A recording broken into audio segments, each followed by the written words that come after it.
आज हम लोग का साइंस में चैप्टर था जीवन की मौलिक इकाई। अभिषेक जी हाँ बताइएगा 5 नंबर चैप्टर है जीवन की मौलिक इकाई। सर्वप्रथम कोशिका की खोज किसने की थी? रॉबर्ट हुक 1665 में। अच्छा, उन्होंने कोशिका की खोज किस चीज में की थी? मृत पौधों में किया था क्या? पहली मृत बार कोशिका। कार्क पर किया था। कार्क के पतली काट पे। चलिए, बहुत बढ़िया। अच्छा, कॉर्क जो होता है क्या, कैसी होती है, कहाँ और कहाँ प्राप्त होती है? छाल से, पेड़ के छाल से प्राप्त हाँ, होता बहुत है। बढ़िया, छाल से प्राप्त और ये मृत होती है। हाँ, वही मृत। हाँ। अच्छा, एक लाइन लिखा था उसमें कि सेल का शब्द का अर्थ क्या होता है? सेल शब्द का अर्थ क्या होता है? कोशिका का अर्थ। छोटा कमरा। अच्छा, छोटा कम। अच्छा, जीवित कोशिका खोज किसने किया था? ल्यूवेनहॉक। हाँ, ल्यूवेनहॉक ने किया था। वही जीवाणु की खोज ना। सुबह सर है नहीं क्या? नहीं है, है। अच्छा हम सुन रहे हैं। थोड़ा सा क्या हुआ है ना आकाश जी आज, जी। कि थोड़ा सा चल दिया है ना, तो हम थोड़ा सा है जो सुस्त थे, तो हम करेंटवा करवाना था है, और हम सुन रहे हैं, बोलेंगे आंसर देंगे हम। हाँ तो सुनते हैं। सर, जो मेरा सब्जेक्ट है ना साइंस में, थोड़ा सा हमको समय मिले, बहुत ज़्यादा हम लिखते हैं इसमें। ठीक है, कोई दिक्कत नहीं। आप पढ़ी पूछिए ना, 11 बजे तक पढ़ा क्योंकि जाएगा। साइंस जो है ना बहुत लंबा मेरा रहता है सर। मैंने साइंस मेरा पढ़ने के बाद फिर आपको एनसीईआरटी पढ़ने की आवश्यकता नहीं है। ना अच्छी बात है। क्योंकि दोबारा आपको नहीं, दोबारा एनसीईआरटी आप नहीं पढ़ पाइएगा, क्योंकि एक एक लाइन हम निकाल दिए हैं सर, जितने उसका क्रप्स है। नोट्स पूरा बना लिए हैं क्या? हाँ। आकाश जी, चलिए आगे अच्छा, सजीव किससे बने होते हैं? सजीव किससे बने होते हैं? हाँ, अच्छा छोड़िए, हटाइए, एक बात बताइए, एक कोशिका से बने जीव को क्या कहते हैं? एक कोशिका से। एक कोशिकीय जीव। बहुत बढ़िया, आज पढ़े हैं आप अभिषेक जी। अच्छा, एक कोशिकीय जीव का हमको कम से कम 5 उदाहरण बता दीजिए अभिषेक जी। जीवाणु।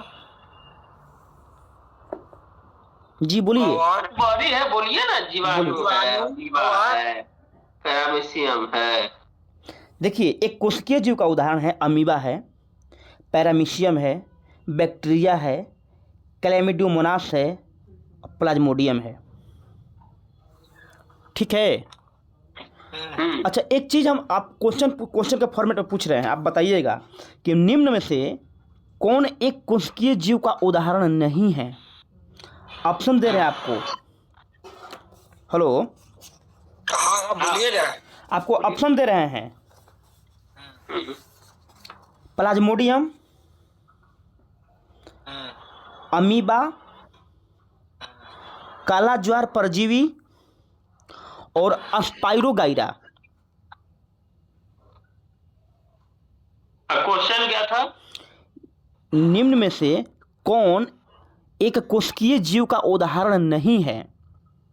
हाँ, तो अभी तो 3-4 के तो बता ही दिए। अब ऑप्शन फिर से सुन लीजिए, अब बार बार ऑप्शन चेंज हो जाएगा ना। अमीबा, मलेरिया परजीवी, काला ज्वार परजीवी और स्पाइरोगाइरा।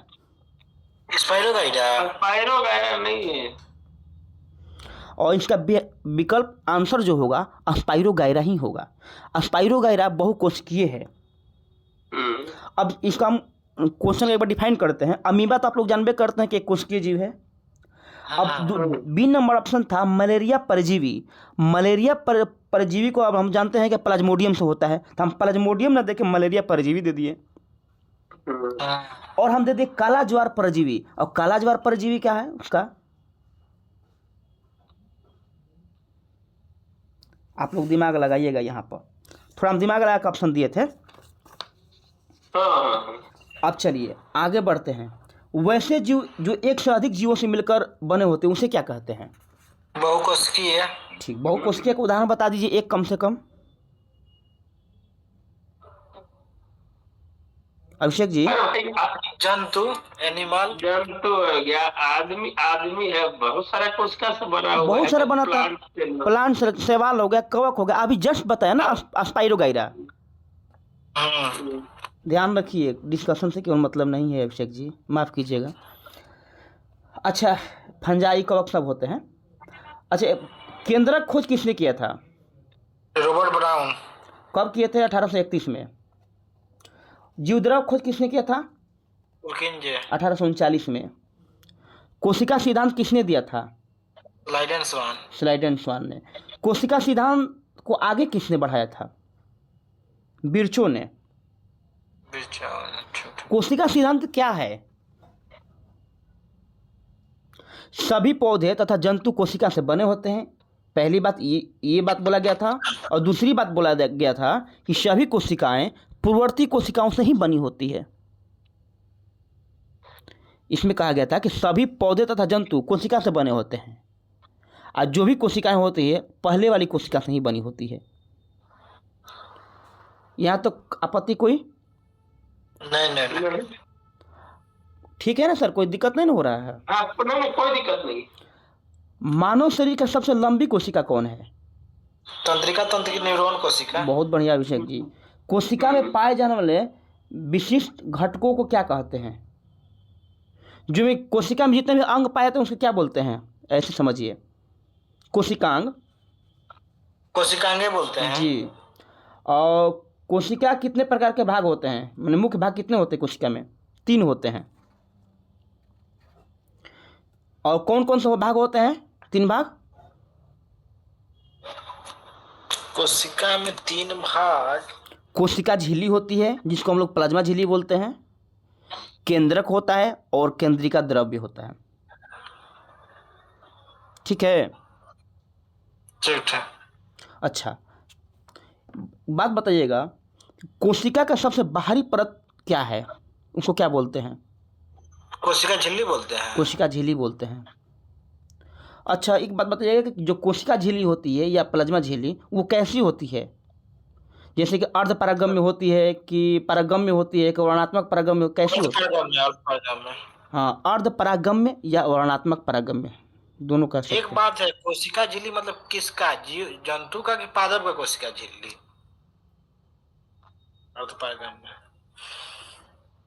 किसका पूछ रहे हैं? ये जंतु का है। और जंतु का अर्थ पारगम्य होती है। चलिए आगे बढ़ते हैं। कोशिका में CO2 तथा O2 कैसे आर पार जाते हैं? ये विसरण के द्वारा, परासरण के द्वारा, कैसे जाते हैं? परासरण के द्वारा जाएगा। विसरण के द्वारा जाएंगे ना? कोशिका में विसरण के द्वारा जाएगा। हाँ, कोशिका में CO2 चाहे O2 जो भी होंगे वो विसरण की प्रक्रिया के द्वारा जाएंगे। अच्छा। हाँ, अब परासरण के द्वारा क्या होता है? जैसे परासरण के द्वारा जो भी पौधे होते हैं ना, जैसे कि अपने खनिज संसाधन होता है, जैसे जल वगैरह ले जाते हैं, वो परासरण के द्वारा ले जाते हैं, है ना? अच्छा, आगे बढ़ते हैं कि जब जल के अणुओं की गति वर्णात्मक परागमन अर्ध परागमन झिल्ली तथा उच्च सांद्रता से निम्न सांद्रता की ओर होती है तो उसे क्या कहते हैं? हाँ, इसको निम्न कोशिका। इसको परासरण, इसी को परासरण कहते हैं। क्या क्या फिर से बोलिएगा? देखिए, उच्च सांद्रता से निम्न सांद्रता की ओर अगर कोई वस्तु जाती है, कोई भी चीज़, तो उसको परासरण कहते हैं। अगर अणु जो है ना, अणु उच्च सांद्रता से निम्न सांद्रता की तरफ जाएंगे तो उसको परासरण कहते हैं। इसका उदाहरण दिया हुआ है NCERT में। उदाहरण दे लेता है। हाँ, जब आप जैसे किशमिश हो गया, किशमिश परासरण का उदाहरण है ना? सुबह सर, हाँ, किशमिश जो सूखता है परासरण द्वारा ना? हाँ, किशमिश में जो फूल जाता है ना। बताइए जल्दी से इनको सर।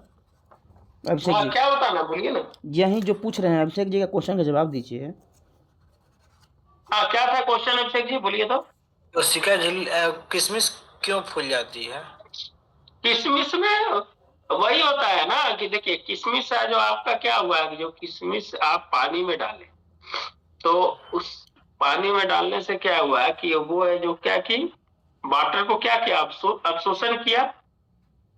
अवशोषण करने के बाद वो फैल गया तो उसको है जो हम उसमें 3 प्रकार के होता है। हाँ, समझ गए। उसमें 3 प्रकार का होता है। एनसीईआरटी नहीं पढ़े हैं ना, इसीलिए आप देखिए इसमें होता क्या है कि देखिए पहली बात होता है, एक होता है अल्पप्राशरण दाबी विलयन, दूसरा होता है बराबर वाले दाब प्राशरण दाब, और तीसरे होते हैं मतलब कि सम प्राशरणी विलयन होते हैं, और तीसरे जो होते हैं अति प्राशरणी दाब होते हैं, विलयन दाब। अब इसमें से मिलाइए कि भाई कौन होगा, है ना।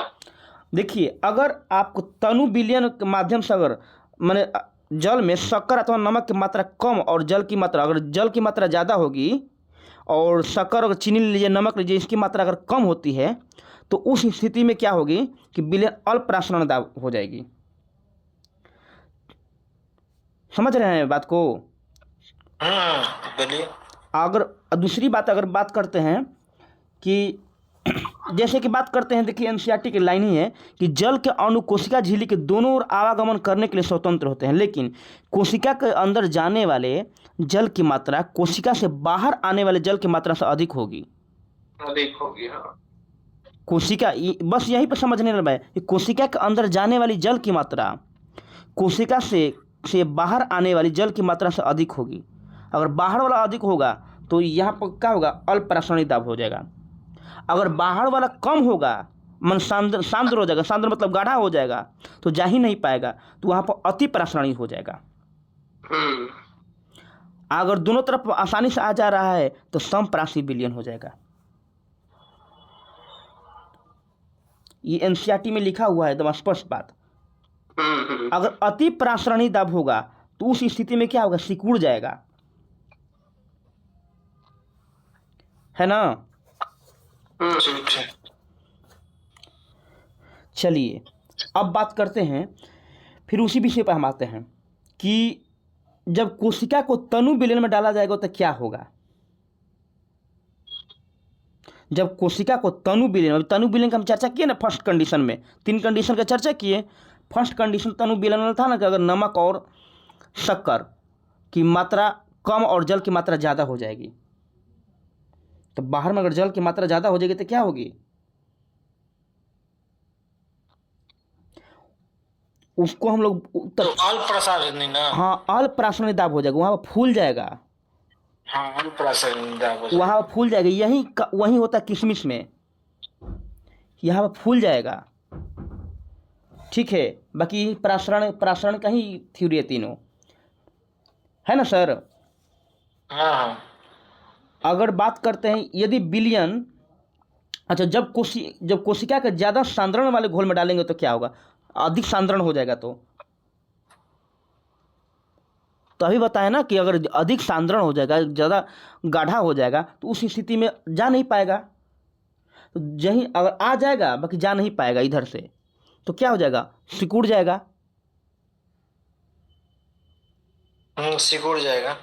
बाहर से क्या आ जाएगा, बाहर से नहीं ना, मान लो कि वो अंदर से तो आ गया बाकी बाहर से नहीं जाए, चूँकि गाढ़ा घोल हो गया है ना, तो गाढ़ा घोल अंदर नहीं ना जा पाएगा। उधर तो पतला ही है तो उधर से तो आ जाएगा बाकी इधर से जाएगा नहीं, तो सिकुड़ ना जाएगा। सब उधर से तो पानी का रिसोर्स इधर आ गया तो सिकुड़ जाएगा। अगर इधर पानी ज़्यादा हो जाएगा बाहर में, अंदर में जाएगा, अंदर में कम होगा, तो इधर जाएगा तो उधर जाएगा तो फूल जाएगा वो। समझे कि नहीं समझे अभिषेक जी। हाँ। देखिए पढ़ने का मतलब कंसेप्ट क्लियर हो जाए, बार बार एक ही चीज़ को नहीं पढ़ना चाहिए। अगर कंसेप्ट नहीं क्लियर तो फिर से पूछ लीजिए। बढ़िया। अच्छा चलिए, अंडे के कवच को हटाकर जल में रखने से क्या होगा, दिमाग लगाइएगा कि अंडे का कवच मतलब उस पर कैल्शियम जो कार्बोनेट होता है, अगर उसको हम हटा देते हैं, अंडा को छील कर बॉयल अंडा को हम रख देते हैं, अंडा फूल जाएगा। अंडा फूल जाएगा, है ना। चूंकि अंडा ही सांद्र है, इसमें सांद्र अंदर बचा हुआ, अब बाहर जल में रखेंगे जल अंदर से बाहर से क्या हो जाएगा, अंदर चल जाएगा अंडे में, तो फूल जाएगा। अब समझ गए बात को। हम्म। अच्छा चलिए, कवच रहित अंडे को अगर देखिए अब यहाँ पे एक चीज और है कि कवच रहित अंडे को नमक के सांद्र विलयन में रखने पे क्या होगा? फूल जाएगा। नहीं है, कवच रहित है। कवच रहित अंडे को नमक के सांद्र में रखेंगे, नमक के घोल में। दाब कम रहेगा ना। हाँ, तो सिकुड़ जाएगा वहां पर। हाँ, सिकुड़ जाएगा। तो बाहर की दाब कम रहेगी ना। हाँ। अच्छा, पौधे का जल जैसे कैसे अवशोषित करता है? पौधे का जड़ होता है परासरण द्वारा, बता दिए थे। अच्छा ये बताइए, कोशिका में गैसों का विनिमय कैसे होता है? परासरण द्वारा ना। नहीं, अगर गैस का होगा तो विसरण द्वारा होगा ना, विसरण से फैलता है ना। हाँ, गैस तो विसरण से फैलता है। हाँ, अगर गैस जो भी होगा विसरण के माध्यम से फैलेगा, है ना। चलिए बताइएगा कि प्लाज्मा झिल्ली किस चीज की बनी होती है? प्लाज्मा झिल्ली क्या प्रोटीन की बनी होती है? और प्रोटीन के अतिरिक्त कुछ भी होता है ना। प्लाज्मा झिल्ली प्रोटीन और प्लाज्मा झिल्ली प्रोटीन तथा लिपिड की बनी होती है, वसा की बनी होती है। अच्छा सुबह सर बताइएगा कि अमीबा अपना भोजन कैसे ग्रहण करता है, कौन सा विधि के द्वारा? ये तो ना उसको क्या है तो बोलते हैं जी, इसको क्या बोलते तो हैं नाम इंडोसाइटोसिस। हाँ, इंडोसाइटोसिस। हाँ, वो तो है ही। अगर हिंदी में नम्मा जो है ना, उसका क्या तो ऐसे भी कुछ नाम बोलते हैं। अच्छा पुटाक। हाँ, अच्छा पोटाप बोलते हैं। तो इंग्लिश से याद रखिए, याद रहेगा बढ़िया से। इंग्लिश से देता है एग्जाम में इंडोसाइसिस, इंडोसाइटोसिस, ये पूछा हुआ क्वेश्चन है। अब हम बढ़ते हैं कोशिका भित्ति में, ठीक है। पादप कोशिका के सबसे बाहरी परत को क्या कहते हैं? कोशिका भित्ति। कोशिका भित्ति। प्लाज्मा झिल्ली नहीं बोलेंगे अभिषेक जी? प्लाज्मा झिल्ली, झिल्ली तो जंतु में पाया जाता है ना। हाँ, इसलिए पूछ लिया आपसे ना भित्ति। तो कोशिका भित्ति में जो बाहरी जो परत होती है उसको कोशिका भित्ति बोलते हैं, सेल वाल। चलिए, पादप कोशिका की भित्ति किस चीज की बनी होती है? प्रोटीन वसा। नहीं, सेलुलोज की बनी होती है। वो तो आपको बना होता प्रोटीन और ठीक सेलुलोज का। हाँ, प्लाज्मा झिल्ली बनी होती है ना प्रोटीन और वसा की। आप एनसीईआरटी नहीं देख रहे हैं अभी अभिषेक जी, एकदम कंफर्म कर रहे हैं कि आप नहीं पढ़े हैं ना। थोड़ा बहुत देखे थे यार, देखेंगे अब रेगुलर हो जाएंगे ना। सर आपसे रिक्वेस्ट है कि कम से कम आप मेरे लिए पढ़ा कीजिए। ठीक ठीक। और चूँकि बहुत हमको मेहनत लगता है सर। और सेलुलोज क्या करता है सर? सेलुलोज जो होता है पौधों का क्या करता है? मजबूती प्रदान करता है कि लचीला बनाता है? मजबूती प्रदान। मजबूती के लिए नहीं करता, मजबूती के लिए। हाँ, मजबूती प्रदान करता। अच्छा अभी हमको याद है कि हम लोग जो आगे में पढ़ रहे थे उतक चैप्टर जो हम लोग 9th क्लास का, उसमें आया था मजबूती और कठोरता प्रदान करने, कौन सा था? तो उसमें अस्केलेनकाइमा। तो नारियलवा में यूज होता है। हाँ हाँ, वही अस्केलेनकाइमा, वही कठोरता प्रदान करता है, मजबूती प्रदान करता है। चलिए आगे बढ़ते हैं। इसके अंदर रिक्त स्थान नहीं होता है। हाँ हाँ हाँ, बहुत बढ़िया सर। इसके माने बीच में गैप नहीं होता है। चलिए, पादप कोशिकाओं को अति प्रासरणिक दाब विलयन में डालने पर इसके आंतरिक पदार्थ संकुचित हो जाते हैं। इसे क्या कहते हैं? इसको जीव द्रव्य कुंचन कहते हैं। आगे बढ़ते हैं कि प्रासरण दाब माने जल अवशोषण किन कोशिकाओं में होता है? जीवित कोशिकाओं में होता है या मृत कोशिकाओं में होता है? जीवित कोशिका में। जीवित कोशिका में, बहुत बढ़िया।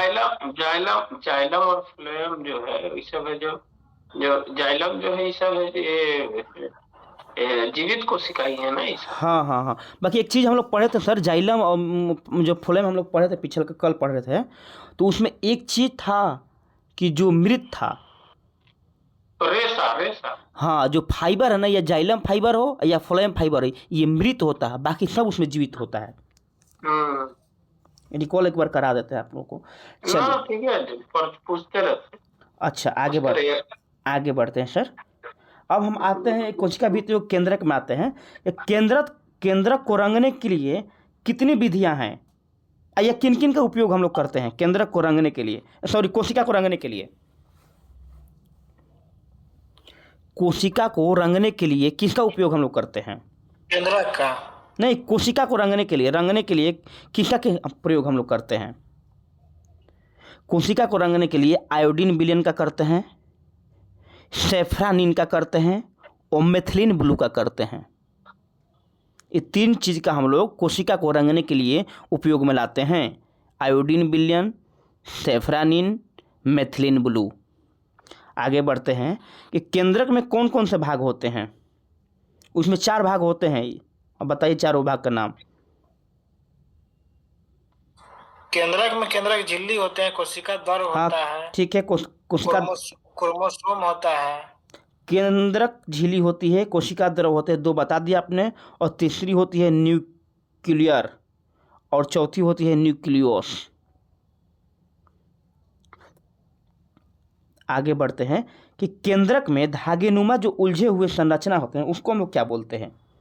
क्रोमेटिन जालिका। हाँ, बहुत बढ़िया, क्रोमेटिन मटेरियल होता है। अच्छा, क्रोमेटिन जो होता है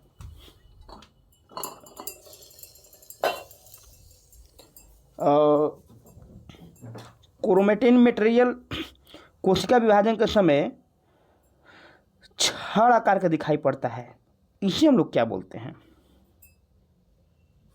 क्रोमोसोम। हाँ, इसे क्रोमोसोम बोलते हैं। अच्छा, क्रोमोसोम किससे बना होता है? क्या क्रोमोसोम डीएनए प्लस प्रोटीन। बहुत बढ़िया, डीएनए प्लस प्रोटीन का बना होता है। अच्छा, डीएनए क्या है? अनुवांशिक पदार्थ है ये। हाँ। और इसका फुल फॉर्म क्या होता है डीएनए का? Deoxyribonucleic acid. बहुत बढ़िया, बहुत बढ़िया। अब हम बात करते हैं कि डीएनए के क्रियात्मक खंड को क्या कहते हैं? डीएनए के जीन बोलते हैं। जीन बोलते हैं, बहुत बढ़िया। क्रोमोसोम कौन बनाता है? क्रोमेटिन पदार्थ बनाता है क्रोमोसोम। हाँ, क्रोमेटिन पदार्थ, ठीक है।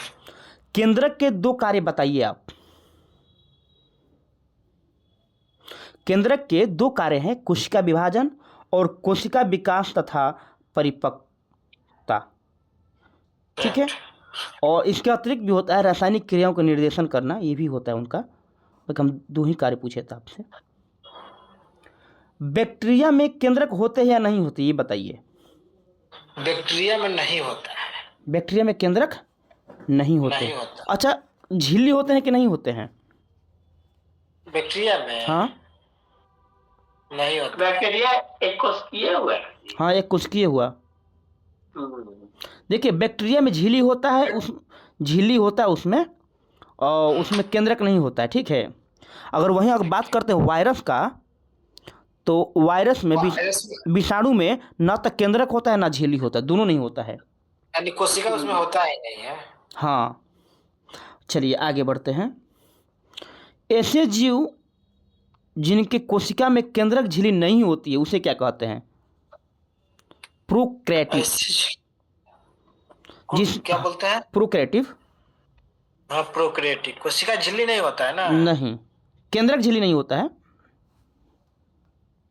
अच्छा, जिसमें होता है उसे यूकैरियोटिक बोलते हैं। चलिए, प्रोकैरियोटिक यूकैरियोटिक में कम से कम 2 अंतर बताइए तो हमको। देखिए, प्रोकैरियोटिक में क्रोमोसोम एक होता है, एक कोशिकीय होता है। हाँ हाँ। यूकैरियोटिक बहुकोशिकीय होता है। किसी कोशिका का प्रारंभिक अवस्था को प्रोकैरियोटिक कहते हैं, जबकि बाद की अवस्था को यूकैरियोटिक कहते हैं। बहुत बढ़िया। प्रोकैरियोटिक में कोशिका झिल्ली जो होती है, हाँ, अनुपस्थित रहती है। अस्पष्ट होती है, अनुपस्थित नहीं कहिए, अस्पष्ट होती है। कोशिका यूकैरियोटिक में होती है, अस्पष्ट, इसमें अस्पष्ट होती है। चलिए, ठीक है, तो सर फिर इसका कल साइंस कर देंगे कल है और हिस्ट्री भी कर। ठीक ठीक है।